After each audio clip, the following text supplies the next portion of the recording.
Ka një seancë sot në apel për ish-ministrin e mjedisit Lefter Koka, konkretisht për çfarë bëhet fjalë?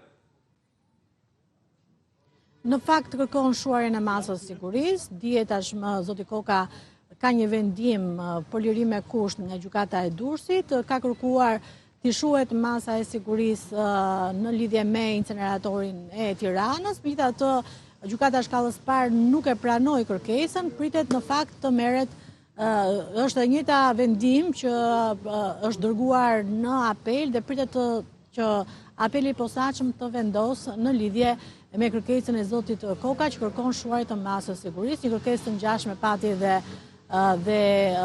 Bllako, pra i cili në fakt është tashmë është në liri dhe pjesën e mbetur të dënimit në bazë të vendimit që ka marrë gjykata e Durrësit e kalon në lirim me kusht. Pra, jemi në fazën ku pritet që gjykata e posaçme apelit të jap një vendim sa i takon afateve të zotit Koka, nëse i ka kaluar apo jo afatin 3 vjeçar të paraburgimit, siç e parashikon ligji. Pra janë përllogaritë që bëhen nga gjyqtarët. Ndërkohë, prokuroria e posaçme ka mbyllur hetimet, ka dërguar për gjykim ish-kryetarin e komanduar të bashkisë Tropojës, ka kaluar në seancë paraprake dhe cilat janë akuzat që rëndojnë ndaj saj.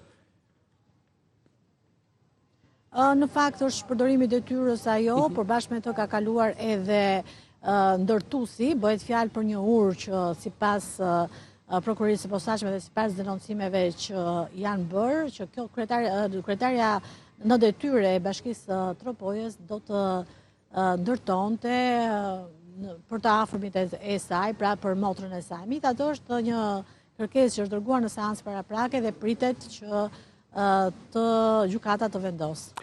Gjesi, edhe sot besoj do të jetë një ditë intensive në punën e prokurorisë posaçme apo edhe të GKK-s, janë parashikuar seanca të tjera?